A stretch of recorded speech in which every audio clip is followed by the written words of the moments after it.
there's certainly the concern I have is the role of being a commissioner and what our responsibilities are. But I also have, on a very personal level, a concern of how things are being operated at the Postal Service because of my own experience, both in the US market, but I've also done quite a bit internationally as well.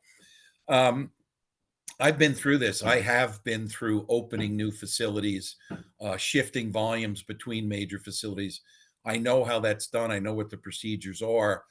Um, and I'm really very concerned about what's happened here. I have never, and it's interesting talking to several of my colleagues internationally, among modern posts around the world, I have never seen this level of degradation of service. It's literally everyone I'm talking to that I know in the postal community, um, unprecedented. Um, when you make moves, and there's certainly a level of disruption when you open a new facility, but there's a very defined process of how that's done. You get data up front, you analyze up front, you plan, and then you implement. And in that process, there are checkpoints. What I'm seeing, I'm looking very specifically at Atlanta. The results there are just horrendous. I've never seen anything done like that. Again, I've been through this before. I have opened new facilities. You do it in a very set, gradual manner to make sure things are under control. To just flip the switch, turn it on, and it doesn't work. And then I think most shocking to me, not only didn't it work, but I'm watching the results in Atlanta that are going on now for 6 weeks. Why would you allow that to happen?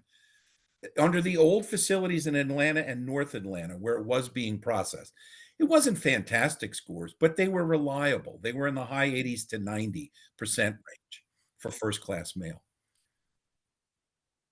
Why would you accept numbers that they dropped as low as 10% on time? Um, to me, you would do a gradual shift over to make sure the operation is under control and dependable. But apparently that didn't happen. I fully understand that the Postmaster General and his staff have to revise the network.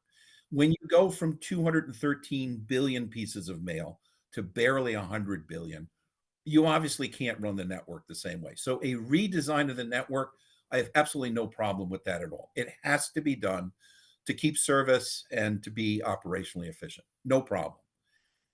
The problem I have is delivering for America. And this is something the Regulatory Commission as a group has spoken about.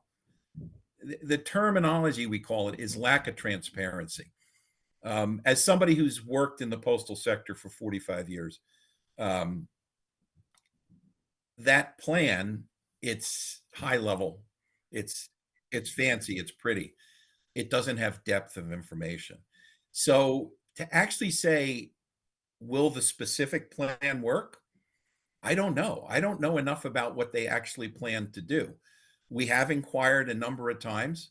In many cases, much like has happened to the House and Senate committees and other members of Congress, we don't always get answers.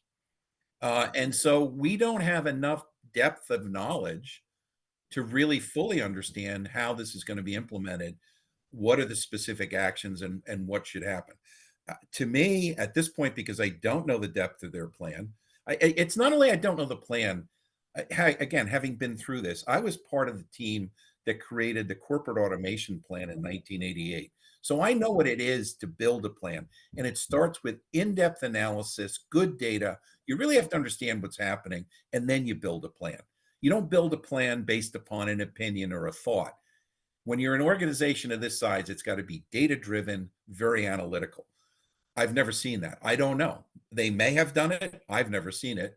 I would hope they've done it because no one in their right mind would implement a plan like this without that kind of analysis and a clear plan of implementation. But I've never seen it, so I don't know.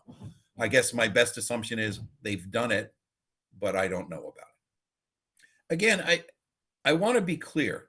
I do believe that the Postal Service needs to change its network with the declining volumes, with the shift in volumes. Much less, it's not only a decline in volume, but it's less of traditional mail, the letters, the postcards. That volume's gone down. That's the reality of the digital age we live in. And there's a growth in packages. So it has to change. I am not in any way opposed to change, but let's make sure that the change is clearly thought out, both in terms of strategies and tactics. Again, I'm third generation postal. I've spent my entire adult career really working this. I care about the Postal Service, I care about the people that work for it, and I care about the American public that we serve. Um, I'm not doing this to attack anybody. It may seem that way, and yeah, maybe there's a personal side to it, but I just want to see the Postal Service succeed. And honestly, if I could help Mr. DeJoy get things fixed that I know are being done wrong, I would gladly tell it to him in secret and he can take full credit for it. I just want to see the damn thing fixed. The Postal Service is an essential service to the American people that's not performing well right now, and we've got to get it fixed. That's what we need to do. Let's figure out how to do that.